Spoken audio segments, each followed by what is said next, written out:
Our speaker tonight, Nicholas Zientek, he's going to go over exactly, and it's interesting because he figured out all the numbers of what he's been doing the last couple of weeks. And if you guys haven't seen what he's been putting up, I mean, 2 weeks ago, he submitted 58,000 for the week. You saw he did 30,000 this week. He's been at like 25 grand over the last, I guess, 4 or 5 weeks now. He sat down, understood the math, figured out how many leads he had coming in, figured out that, hey, he didn't need $2, he needed 3, and figured out the numbers. And he goes, Mike, if I do all these things, I know based on my closing rate, my show rate, how the average premium, and he did all the math. And you know what's funny is someone asked me the other day, they sent me a text when I put this up on my story, and they said, has Nick ever done 2 million? I said, no, but that's his goal. And he figured out the numbers that it's going to take that to hit that goal. And I said, let's say he does miserable and he absolutely falls on his face for the year and he does $1 million, right? Is that terrible? How many people on here would like to absolutely fail and do $1 million for the year? So I don't think that's going to happen. And if he does fall short, it may be 1.4, 1.5. He probably will even hit the 2 million. But it's amazing that he sat down, understood the numbers, understood what it would take, and then figured it out and said, this is what it's going to take for me to be able to do it. So what are your goals? You know, what are you trying to hit for the year? I tell you what, if you're shooting for $1 million, and if you completely fall on your face and hit $1 million, you're going to be very, very happy. These are some of the things that he's going to go over. I just want to show you after the end of the call where you can go to find the information that he's talking about. Obviously, everything that we do is on the Agent Hub. If you don't have the password, it's Win with FFL. It's all caps. So when he's talking about some of the tools that he's using, you can go onto the Agent Hub and get to the information. So he's going to talk about the CRM. I'm sure he's going to talk about the leads he's using, and I'm sure he's going to talk about the wave dialer. But watching what he did from the very beginning, and he started out very slow. And people always ask, like, how do I hire a dialer? What leads? How many leads? And I go, when Nick started this, it didn't start out with what he's doing today. It all started out with him dialing leads, figuring things out, learning how to use the CRM, learning how to use Wave, and then just simply hiring and bringing on staff to do what he was already doing. Frank, I know you hired Nick. What else do you want to say before we bring him on? I mean, I do what you said about everything that I would say. I just want, I want y'all to understand and pay attention to the passion and conviction behind what he talks about and how he talks about it. Because if you take every top producer that is in this industry, in car business, in jewelry, in mortgages, in real estate, the one thing all of them will have in common is their passion for what they do. So I think a lot of times, like I talk to people all day. You do, a bunch of us on here do, that are recruiting, building teams, mentoring. And like, sometimes I talk to somebody and I feel like, are you like, okay, should I call like 911 and get someone out there to make sure you don't like off yourself? They sound like they're dead and tired, and Nick is constantly fired up, just like Dom, just like Jesse, just like Dean. It's never ending. And so I'd ask y'all to pay attention to not only what he says, but how he says it, because that's just as important. You can't sell anything unless you're convicted in what you're selling. And so, Nick, I'm proud of you, dude. I'm excited for you. You went through some valleys, which, by the way, everybody has to go through to get to the top. And I think that builds character. It shows us what we're dealing with when we're looking to work with agents, is how you deal with adversity and how fast you bounce back. So, dude, the floor is yours. I'm fired up for you. I don't know what sort of crazy bet Mike's going to put up at conference this year, but I'm sure he's going to do something again. And I'm just going to sit back and watch y'all, because I can't, I love y'all. I want to see y'all win. So I'll let Mike do his thing with that. But dude, I'm excited to hear what you got to say. I think people, the training we had Friday and Saturday, or Friday really, was excellent with what you and Jesse and Depot did. So thank you for that. We're gonna grow this thing, and FFL is gonna take over the IUL side of this business in 2024. Make no mistake about it. We are going to smoke so many people because of this. So, dude, let's let you rip. I'm gonna shut my mouth and let you go, but I'm proud of you, and I'm glad to have you on this team for sure. Sure. Thanks for having me. All right. So yeah, man. So let's just start there. So when I started, I was doing, of course, final expense. And one thing I want to start by saying is when I started this business, I wasn't scared to spend money. Okay. So I had money, but even if I did not have money, I would open a line of credit because my thought is, and I'm not saying this to do, but my thought, like if I had no money and I needed money to start a business, which is completely understandable, I would open a line of credit or I would do whatever I had to do because in my thought, I'm already broke. So between 0 and negative 5,000 is no difference to me, right? So it's like, if I'm broke, may as well just be super broke.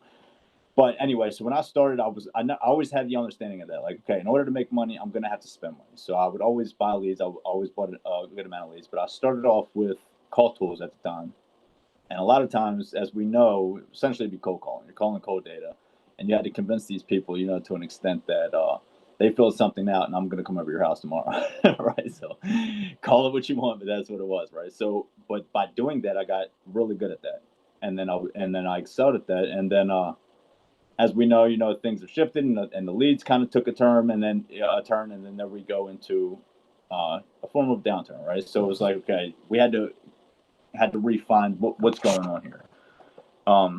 So like as Frank alluded to, so things got shaky. I went from working for the government and then I was teaching boxing. I was a fitness instructor, so I went and I dropped everything for financial services. I was like, all right, I was doing part time. And I said, you know what, I'm going to go full time into this thing and stop playing.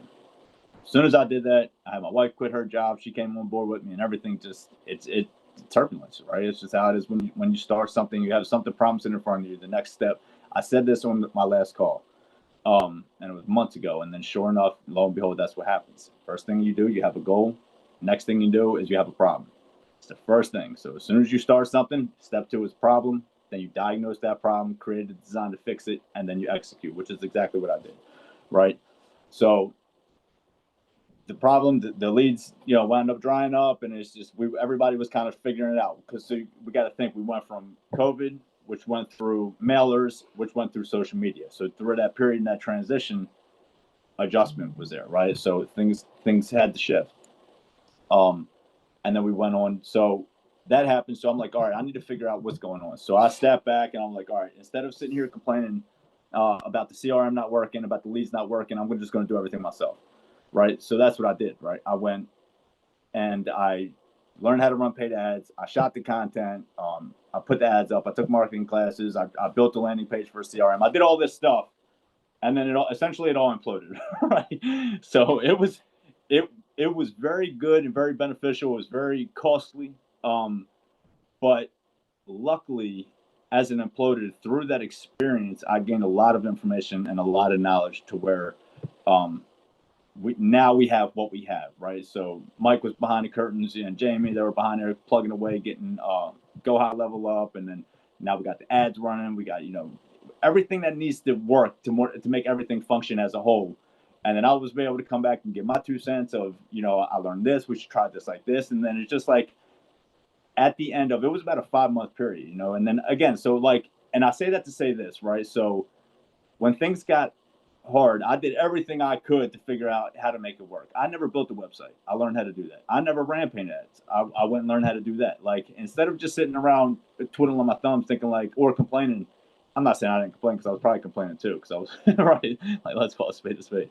But I went and tried to learn and figure out exactly what I need to do to where now everything's working to where we're able to continue just to add value to that, right? So now we're at a spot now, and that's at the end we're going to go over that, as far as the CRM that we have now, and how we have workflows, and it's, as Don was just talking about, it'll text people for us. Like, everything now has collectively come together to where now it's such a plug and play. Like, you really literally like get the CRM, get leads in the CRM, and work. So now the work part is also a thing that could be overlooked at times. So I'm working from, as mentioned, the numbers that I've been putting up, I'm working from 9 essentially to 9. Okay. So I'm working pretty much all day. I have a little break in the middle of the day, but I'm putting the hours in because, again, I have a big goal, and I'm really trying to hit some big numbers this year, and I want to bring some people with me along the way and show them how to do what it is that I'm trying to do. So as Mike said, I sat down, put the pen to the pad, figured out like, okay, how many leads do I need? How many appointments do I need to run? How long do I need to take on the appointment? What entails of the appointment as far as, okay, on the illustration, what do I need to do? So I'm never one that really likes to hold my cards close, because it's like, if when I'm coming up, I want people to help me. You know what I mean? Like, and if that, I want to also be able to do the same thing, vice versa, right? So my whole premise is this: like, there needs to be something to add value to the marketplace. Okay, unfortunately, like, we have to give something, right? So there's something that we're going to give, and what I'm doing is going to be an illustration. Okay, so we have free IUL illustrations, free consultation service, which is exactly what a lot of our drips say, right? And then what do? We need to get them on the call to where once they show up for that call, they know what they're showing up for. They're going to show up for a free illustration. I'm going to take them from cradle to grave exactly what it would look like if they were to contribute X. Okay, so again, we kind of touched on a lot of this on Friday, but again, this is what I'm doing. So essentially, I'll get on the phone with the client, see exactly what their goal is with an IUL. First thing I'll do is I'll qualify them. Okay, see if any underlying health issues that I should know about, any felonies, convictions, DUIs in the last 10 years. Right there, I vet them out. Okay, see what's going on. Then from there, I say, most people contribute based off percentage of income. Okay, so if they are 100, if they make $100,000, okay, 10% would be roughly 10 grand. Divide that by 12, so that would be the monthly contribution. What would you like to see illustrated? You want something higher? You want to see lower? You want to see 5%? You want to see 15? So I really narrow it down like that. And then from there, I'll go through the presentation, through the illustration from top to bottom. At the end, it's an open hand ask as far as next steps are to see if we can get you qualified. It's a fully underwritten policy. Could take a couple of days, could take a couple of weeks. And then it's an open hand ask. If you want to do it, that's the next steps. If you don't, you want to look through it, then as we know in sales, people don't buy for one of three reasons. It's either the company, it's either the product, if they don't understand the product, or it's going to be money, okay, or they just don't like you. But here, it's always money. They don't necessarily, they're not opposed to the company, right? And if they are, you can always fix that by the way of, we underwrite for 30 different companies, 30 different A-rated carriers, or you can send them documentation or brochure on the company. And then also product, that might be on you. So highly could be that. Maybe you're not explaining something properly, so it's our job to inform them to where they can make an educated decision, or it's going to be price. So a lot of the times what I find is it's usually price. Okay, so if I'm out of the price range, or I'm telling them to, giving them something that's out of budget monthly, then that's not going to work. So therefore, that's why I always go, 10% income, 5% income. But anyway, as far as what I'm doing, so my spend right now, okay, so I'm spending about $11,000 a month, $11,500 on leads, only on leads, okay, a month, and I'm doing that to where I need to be writing consecutive $40,000 weeks. So I'm kind of boggling that right now. Last week was 60, and now I'm at 30, so I'm right there, right? So if I just continue to kind of do that, if I can increase, Mike and I, and we're always in here trying to make, and Jesse, we're trying to always make adjustments.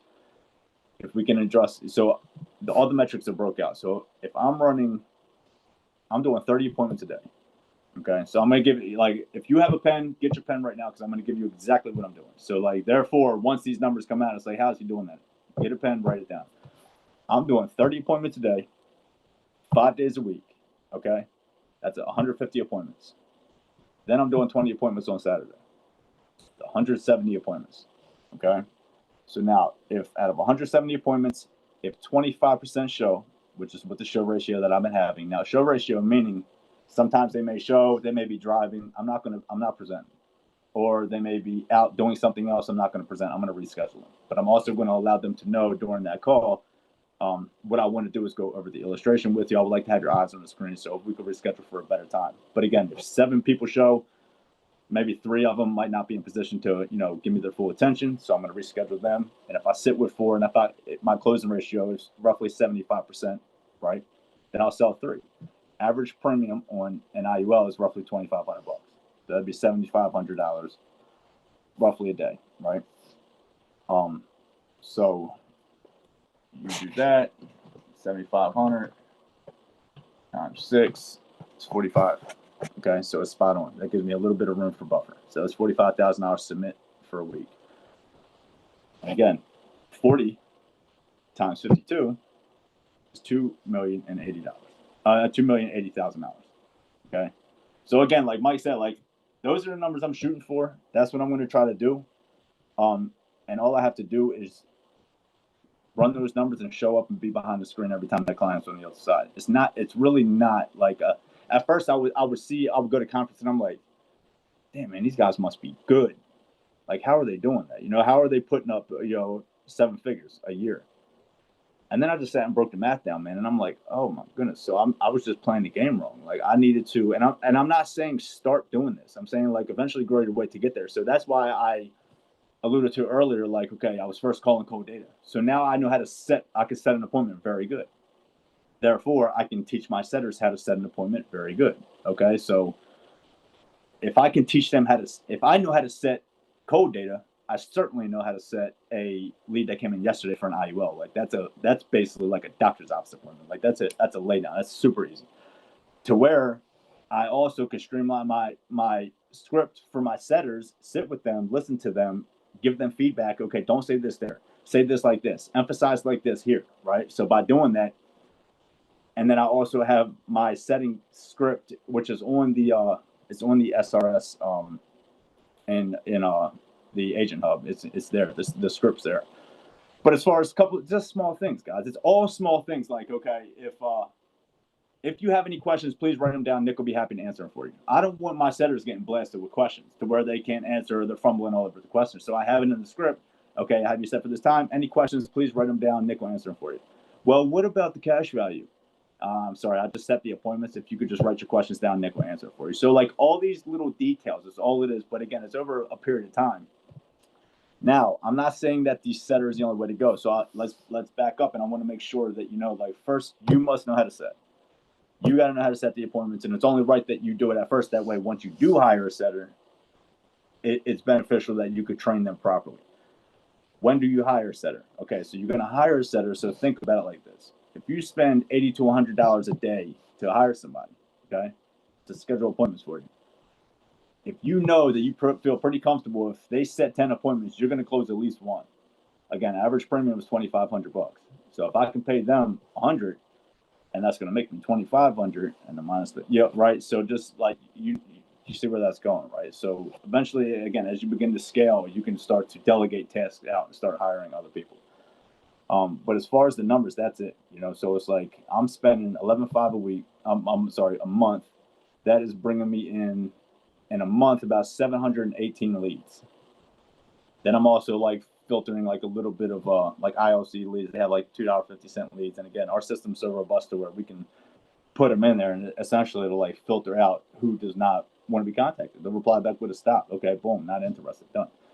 So I'm kind of sprinkling a little bit of those in there as well. But as far as Jesse had a goals call the other day, and it was talking about accountability. So mine's recurring. Like I don't have a choice. Like mine's coming out every week, like clockwork. And that means every single day I'm going to be doing what I have to do, right? So it's not like, I'll buy some leads if I get some money, and no, like it's automatically set. It's automatically going to come out. They're automatically going into the CRM. Like this thing is so automated, it's crazy. They're automatically going into the CRM. They're automatically going to start getting texted. My dollars are going to wake up. They're automatically going to start scheduling the appointments. Like it's not really nothing special that I'm doing. Like I'm really not. Like, did I figure out how to just optimize my time with the set, make sure and again, we're still working on this stuff, guys. Like we're still working on like how can we increase the show ratio from 25% up to 40 or 50%. What does that look like? What tactics and strategies do we have to do in order to do that? So it's like that's the fun of this, man. Like it's like we have everybody together, we're all in the same system, we're all like kind of preaching and marching the same battle chants here, and then that's what's going to collectively and cohesively bring everything together. And again, I'm doing IULs, people who are doing final expense, same thing. Like it's all the same concept. Like we have automated workflows with final expense too, just like we would everything else, where they'll automatically start getting texted and automatically start getting drips. So my recommendation would be whatever you need to do, just sit down like tonight and do the numbers. Like just put the pen to the pad and say, okay, if I spend this, how many leads am I going to get? Okay, how many leads can I get to show up? All right, when they show up, how many of those can I close? All right, and then what's the average premium per close? Then you have your numbers and you have baseline numbers. Then you can really like get creative with that. Like you gotta, this business is really, really funny, man. It's almost like you can't get too far ahead of yourself, but you also have to stay prudent at the same time, right? So it's like if you have a good week, like if you have like last week, I had a good week. So a lot of people though, they'll have a good week and then they're off to vacation, or they're taking 2 days off at that point. But then guess what? The next week might not be so good. So you got to like really make sure you stay level and balanced. If you have a good week, good. Try it again next week, because if it doesn't work out like that week, then eventually you're gonna ride on that even kill. Or on the opposite side of that, like if you have a bad week, it's not the end of the world, because next week can wind up making up for 2 weeks. You know what I mean? So it's like it's such a thing there. And then so that's really like kind of what I got going on. What questions? Hey, Nick, I have a question for you. I know a lot of people ask the same question. They want to know, what's your process? Is it a 2-call close, or are you doing discovery and then a pitch, or are you just doing a pitch? And what do you say during that call with these IUL leads? How are you handling them? Okay, so so as soon as I answer the phone, my schedulers, they're dialing. My dialers, they'll schedule them. As soon as I pick up, I'll ask them, hey, how's it going? I'll make small talk, build a little bit of rapport, ask them where they are, ask them what their date of birth is, make sure that's all right. From there, the second thing I ask them is any underlying health complications that I should know about, any issues, heart attacks, strokes, cancers, anything like that. So I'm going to qualify them before I go into a full illustration. I'm not going to go into the illustration if they're not qualified. And then I also ask them at that point, any DUIs, felonies, convictions in the last 10 years? No. Okay, now we're good to go. So then I'll get them on Zoom. So I don't tell them that I'm going to get them on Zoom until that point. Okay, so I say, okay, I just sent you a link, which I don't even say it's Zoom. I just sent you a link which will allow me to share my screen with you. They don't think twice about it. Like, oh, nobody, like, I never hear, like, oh, nobody said that this is going to be a Zoom call. Like, it only makes sense. Like, I need to share my screen so I can show you what we're looking at. And then what we're going to do today is we're going to tailor illustrations specifically for you. All right, so then they get on Zoom. Okay, most people contribute to these policies like they would any other retirement account or investment account. So they do it based off of percentage of income. So now I'll say, what do you currently make a year? They'll tell me. I'll say, okay, so again, there's not a right or wrong amount to contribute into the IUL, but you want to be intentional with the contribution. Okay, so I'm like, don't think about $50 talking about you want generational wealth, because that's not even, it's not realistic, right? You can't retire with $50 a month either. So I'll say, sorry, I was reading the thing. So based off percentage of income, you want to contribute intentionally, but you also want it to be manageable. So also don't want somebody getting in over their head to where they can't manage it every month. I'll let it be known like this is a reoccurring expense. Okay, and then I'll ask them what they make. $100,000. Okay, so $100,000. If you looked at roughly 10%, that's going to be $10,000 for the year. What I think it's like 866 divided by 10, so it's $866 a month. Now you allow me to know what you would like to see illustrated for you. You want me to look higher? You want me to look lower? So based off percentage of income, what would you like for me to illustrate? So now I'm putting the ball in their court. I'm meeting it to their budget. I'm not just giving them random out of nowhere numbers. Well, let's look at 5%. Okay, 5% is about $430 a month. Just how does that? You want to see that illustrated? Perfect. Let's see that. Okay, then I'll run it, right? Then I'll go through it. I'll pull up the report. I show them what the death benefit is. I show them what the living benefits are. I show them what the cash value is. I'll show them the performance of the index. I really inform them to where they can feel real comfortable behind the decision that they make. To where once they make it, they're like, I understand this product. I understand everything that we went over. You broke it down in thorough detail. I'll go over the loan provisions, how the loans work. I'll show them what the MEC is, how they can max fund it, and essentially, pay more so forward. Then at the end, I just keep an open hand to ask, Mike. Like, I'll just say, okay, so again, these are, but I also provide scarcity. The same thing I used to do when I was in the home. When I was in the house, I would say, if they say, let me think about it. Well, right now, there's nothing necessarily to think about because you haven't been approved yet, right? So I still provide that scarcity to where they're like, oh yeah, you know what, I haven't been approved, right? So I still kind of take that same outline, but I'll say, okay, so now these are fully underwritten policies, Mike.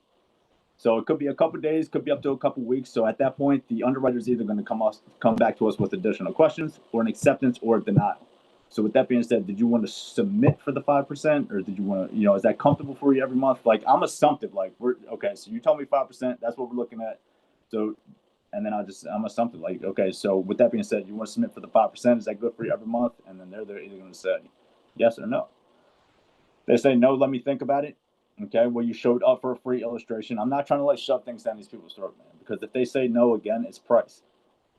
They can't afford it right now, and I don't want to charge back anyway. You know what I mean? So like, this is not the game of I'm trying to like me. This is my game. You know what I mean? So like, this is how I'm doing it. I'm not going to like try to like force things on people that they can't afford it. I don't want them going through all this and then they can't do it. Like, you'll know who's ready and who's not.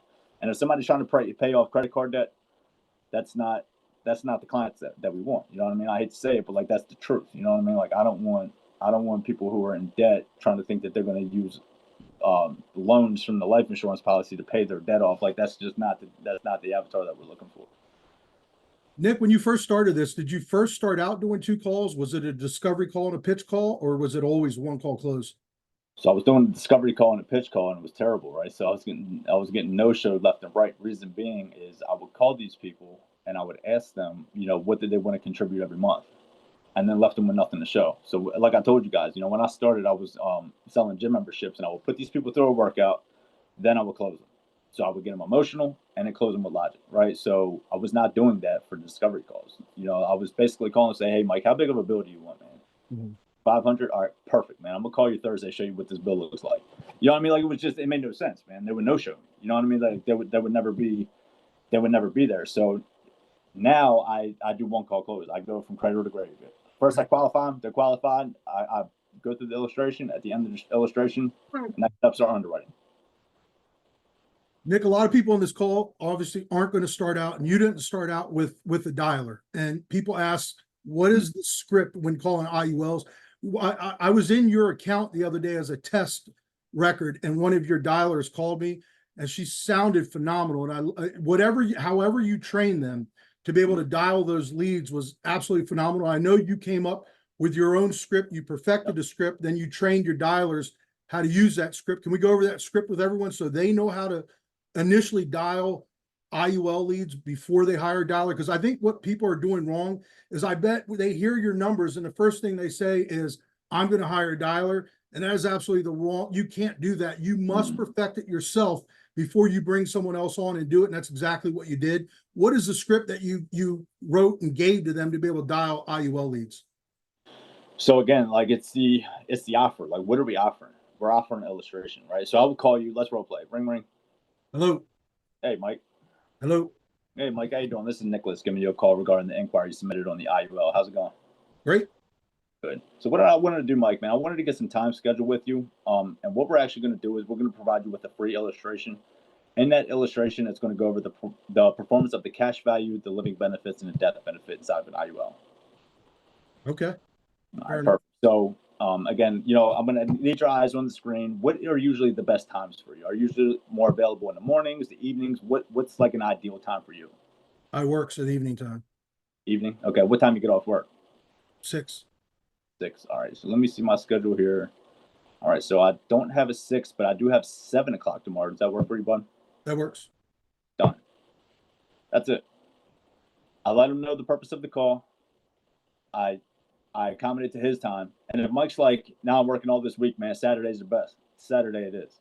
I'm not gonna be like, well, man, I don't have availability. No, dude. Like, whenever you're available is when I want you. Okay. And I just let him know. Okay. So what we're gonna do is we're gonna tailor illustrations specifically for you, which goes over the performance of the cash value, the living benefits, and the death benefit inside of an IUL. I'm not getting into numbers. I'm not doing none of that, man. All I'm letting you know is the purpose of the call. This is what we're gonna show up to do. I'm gonna go over all the numbers with you then. I'm not going to ask you your goal because, again, I want to drive emotion on the call. So I'm not going to say, well, what are you looking to get out of the IUL? That's how I open up my call. That's the first question I ask. So, again, I got this from in-home. When I sat down at people's tables, the first thing I would say is, okay, what are we looking to do today? And I would tap my hands on the table like that. All right, what are we looking to do today? I don't want to sell you, man. Like, you tell me why I'm here. Like, do you need earth burial? You need cremation? You tell me what I'm doing. You know what I mean? Like, And it's the same thing here. Like, okay, what are you looking to utilize the IUL for? What are you looking to get from it? Then they'll tell you. They're selling themselves. Like, I don't need to like go over just how goofy do I sound, man? Like trying to go, well, the living benefits. I mean, I'm not saying I don't touch on all that things, but like you can sound so salesy sometimes by like just like blurting all this information because you have no direct point. Like, I don't know what I'm targeting, man.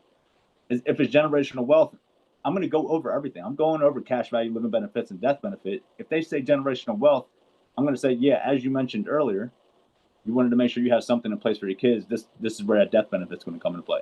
If it's tax-free retirement, okay, so you said you want to tax-free retirement. This is how the cash value is going to compound and grow interest for you. So that's really all you have to do is listen to what they say and essentially just reference back to what they said. You know what I mean? Like I'm not just going blurting all this information because then you sound so desperate, man. You get that commission breath. So, I really just let it be know what's going to entail over the call, and then again from there, everything is sequenced. Like I do everything for a reason. Like that's the thing. Like through doing this so many times, like I've become so intentional with my time management, and also I'm trying to stay so sequential in what I'm doing and why. Like everything I say, I think, why am I saying that?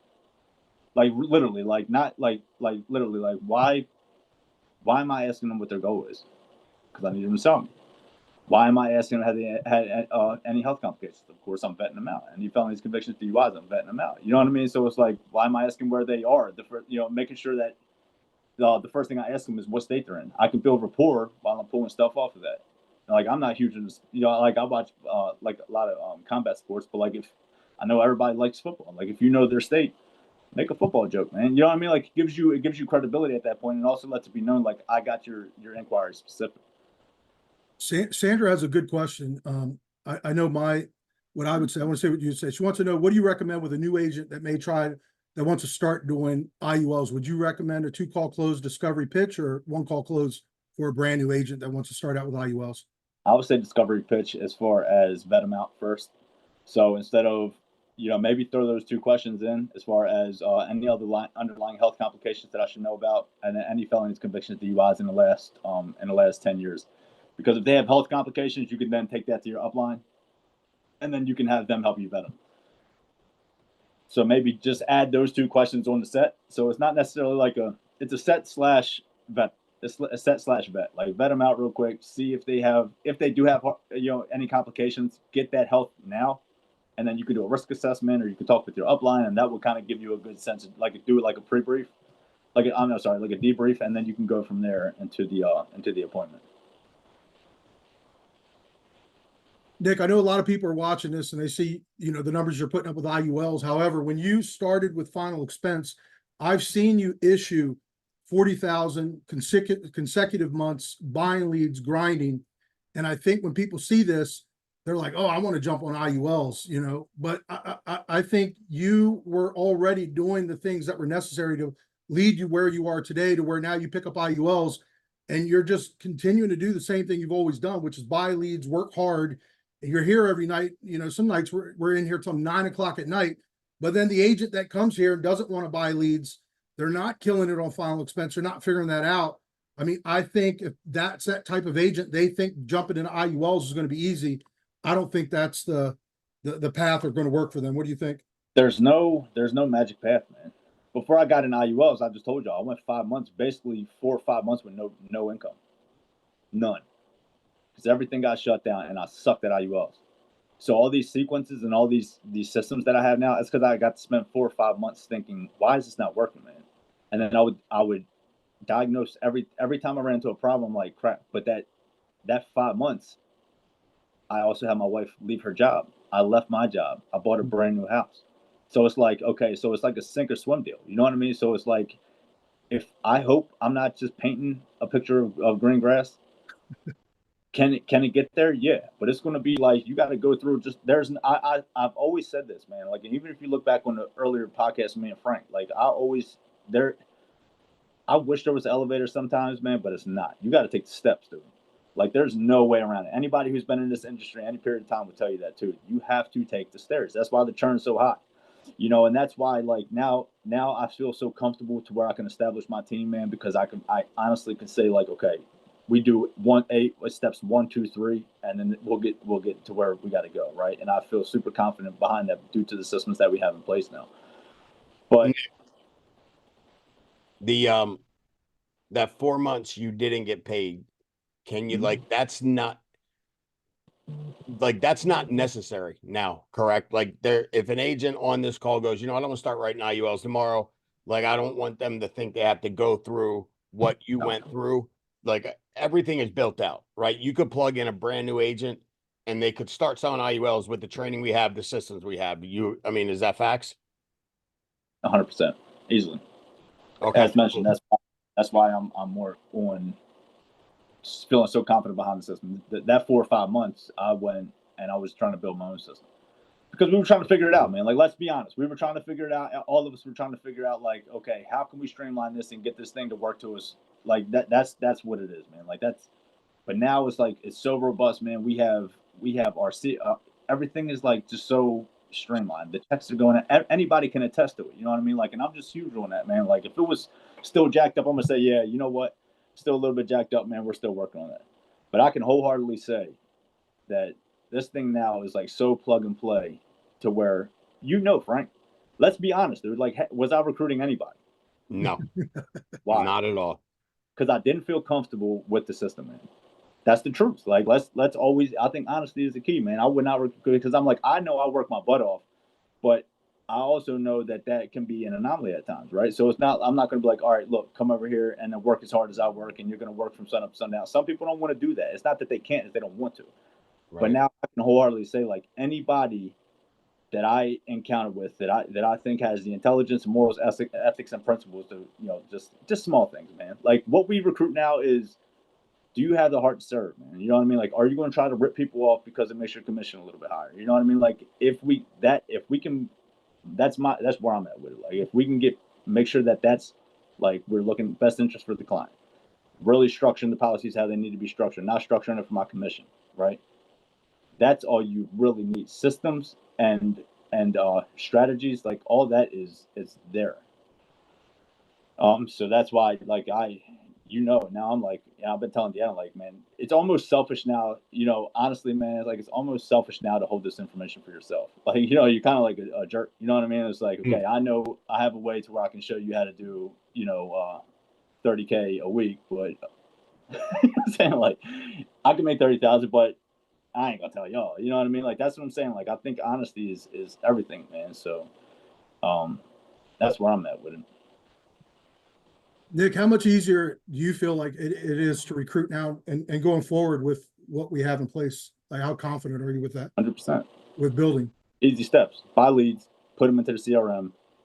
The wave dialer, it calls them for you. So you buy them. This is the process. You buy leads, go to the lead center, buy the leads. They automatically import to the CRM. As soon as they go into the CRM, they start getting text messages immediately to either allow giving them a warning that you're going to be calling, or they can self-book. So they're either going to self-book or they know I'm going to be calling you. Then it'll have another message going out, say, hey, just, what's your top priority with the IUL, or what do you need with the final expense protection? Then you call them, so you can select all the leads, put them into the wave dialer, and then you don't even have to dial the phone. You don't even have to dial the phone. All you have to do is import them, hit call, and it calls directly through all the numbers for you. So as soon as they don't pick up, goes to the next. As soon as it doesn't pick up, goes to the next.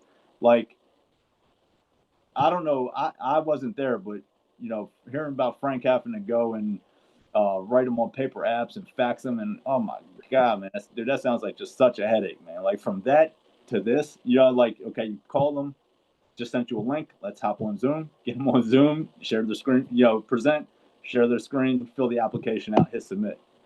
Like, I had one of my good friends in here with me the other day. He's like, so all you do is just take basic information? That's what he told me. Basically. You mean we're just order taking at this point in time? Yeah. Yeah. It's like the mortgage business in 2000. Mike, I do want to have him answer these 2 questions because they're okay. Bryce's question is good too, if you didn't see that. Yeah, Bryce's question. So what do you say when they say, I just want to know how it works? When you ask them what their goal is, do you do any explaining, or do you do that on the illustration? Yeah. I'll go through the illustration. The illustration, I'll touch on everything. I'm going to touch on the three major components, which I told him on the phone, which are the same thing there. You know, death benefit, living benefits, and cash value. And then throughout the conversation, I'll kind of like fact find a little bit. Like, okay, are you married, man?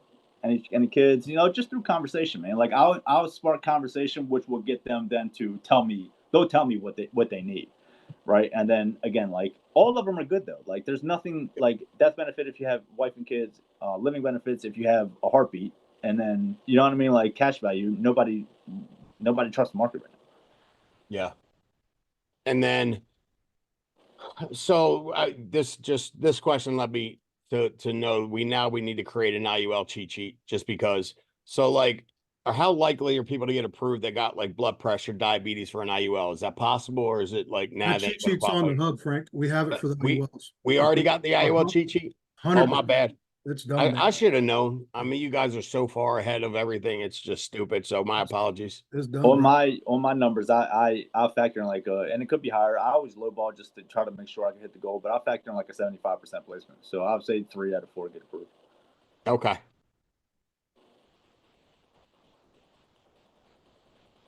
Right. You know what the best thing to do, Frank? People just getting starting out and they want to know what people are going to accept.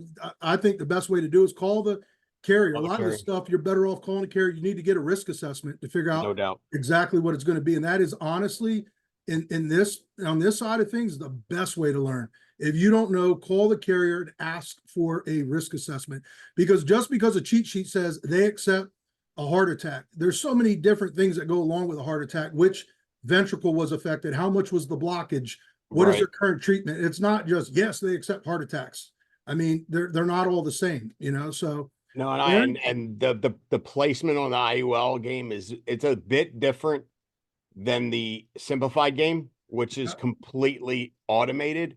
So like they're okay if you don't have an 80-90% placement rate.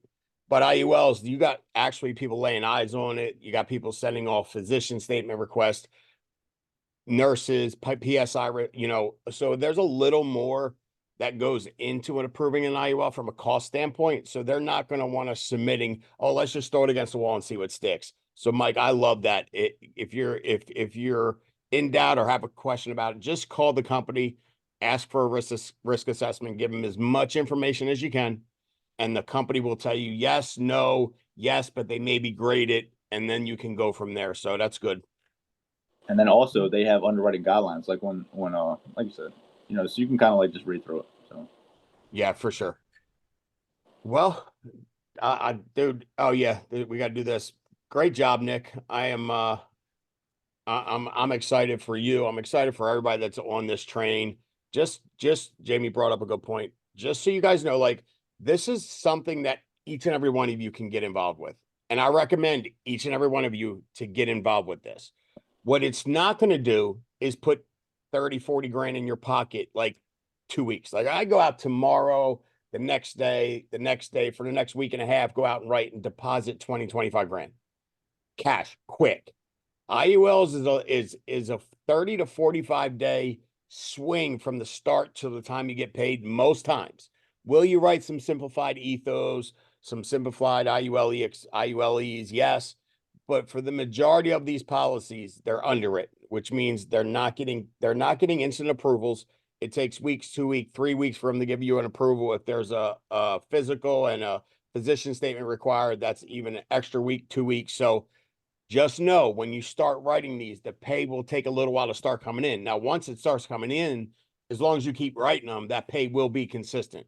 But that first 30 to 45 day lag is where you guys have to continue to write your simplified issued final expense mortgage protection to keep the money flowing so you can stay in business. And I think, you know, I mean, unless you're independently wealthy or you got a bunch of money in the bank, which I don't know how many of y'all do. I hope you all do. But if you can afford to not get paid for a week, 2 weeks, 3 weeks, 4 weeks, 5 weeks, 6 weeks, then have at it. If you can't, then continue to write your business, simplified business enough to stay in business and pay your bills. And then once you get all that in your bank, so like if your bills are $4 grand a month and then your leads are 30, 3,400, 3,500, $4 grand a month, that's $8 grand.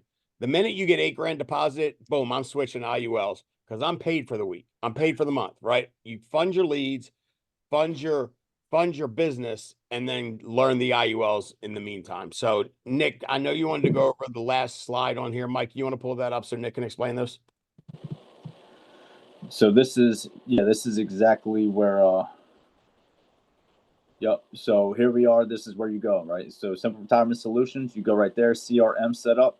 So this is all on National's website. Simple. So you go to Agent Hub, Simple Retirement Solutions. Then you go to CRM setup. There you're going to get an email, gives you next steps on exactly what you need. Also, guys, in that CRM, you get your own website too. Like everything comes with this thing. It's crazy. That's what I'm saying. Like I went through all this freaking hassle trying to do all this stuff, and here it is, and it's all done. You get your website. You basically send them a picture and your name, and then you have your own website. And then this is where the Wave Dialer is. So once you get the CRM set up, go to Wave Dialer. It's $59 a month. And you can just basically go through, click 100 leads at a time, put them in there, and it'll dial right through them. Numbers that are off, it'll skip them. Numbers that ring once to go to voicemail, it'll just go directly past that. Therefore, you're not sitting there wasting all your time doing all this hand dialing. And you can get through. I know when I was doing it, again, like Mike said, I had all the metrics. I was going through 100 calls in about 35 minutes. I would get through 100, and I would probably set about 10 per 100 off of, in about 35 minutes. Now I also remember, again, like this is what I'm saying. Like, and I know Frank, man, you were calling cold data at a point in time, you and Jamie, and then because I know me and Deanna would sit there from like 8 to 8 trying to get 12 appointments. Here, I can get 12 in an hour max. I said 12 easily because it's just going right through the information. The leads are coming in real time. The people just submitted this stuff. They've been getting dripped on, so they know that you're going to be calling them. Like How hard was it to learn how to use the Wave dialer, Nick? There's a lot of dialers out there. How hard do you think that one was? Yeah, it's very simple. Everything's integrated. You just select all the stuff already in your CRM, import it, and it's cool, man, because it gives you like a campaign. So like for whatever reason, if you accidentally hang up or go out, it'll pick you back up right where you left off at. So you're not like redialing the people who you've already dialed. It's phenomenal, man. And $50. Call tools was I think like $150, $160. Oh yeah, absolutely. $59.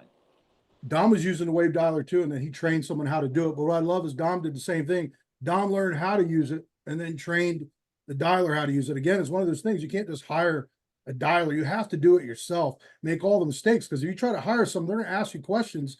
You're not going to be able to answer them because you don't know what you're doing. So do it, perfect it like Nick did, Dom did. We've all used it. You can't train anyone unless you go and do it. Right.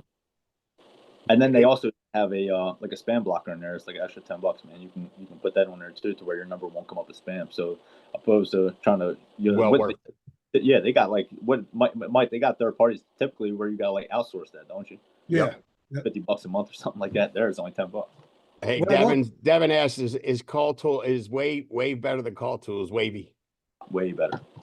Dude, and listen, Devin, we promoted call tools for a while, but this industry technology things adjust quickly, and if you wait to adjust, you'll get left behind. And that's the cool thing about having so many people doing this now, using the systems is, dude, we're up to speed on everything, and if something works better than what we have, we'll integrate it. And that's how we stay relevant. That's how we get ahead. That's how we become the #1 team in FFL. Period. End of story. As soon as the people answer, man, like all their information is right in front of you, and you can, in the CRM, you can literally book their appointment right there on that same page. And then as soon as you hang up the phone, they get a text message confirmation of their time.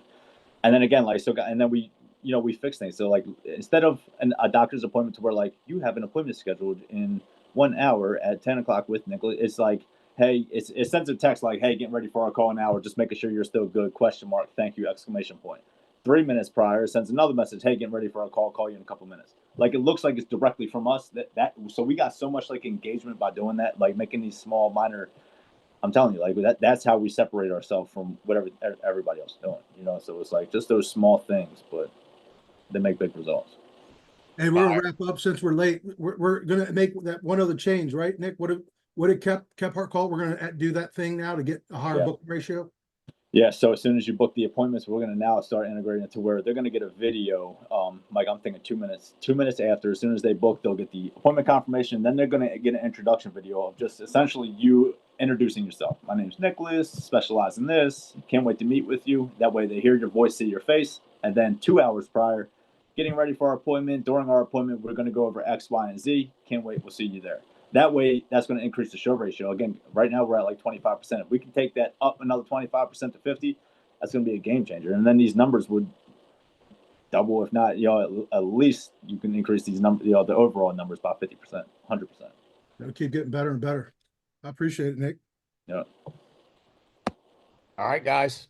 Well done. Great job, Nick. Guys, this is great attendance. Listen, I'm telling, like, we have more people on this call than we have on the builders call Monday at noon, the SRS call Thursday at noon, which is disappointing because I'm in charge of that. And the more people we have on there, the better FFL National looks. So, like, Thursday at noon Eastern, srsliftoff.com. Friday's the TNL, but this call, we have more calls, more folks, more participation on this call than we do all the national calls. That's got to change. In order for us all to grow, we've got to take advantage of the information that's out there. So thank you for hopping on this call. It means the world to us, but can we promote the other calls too as well? It's not going to do anything but help you grow. And in this business, if you ain't growing, you're dying. So Nick, great job tonight, bro. Appreciate you. Guys, have a great week. Love y'all.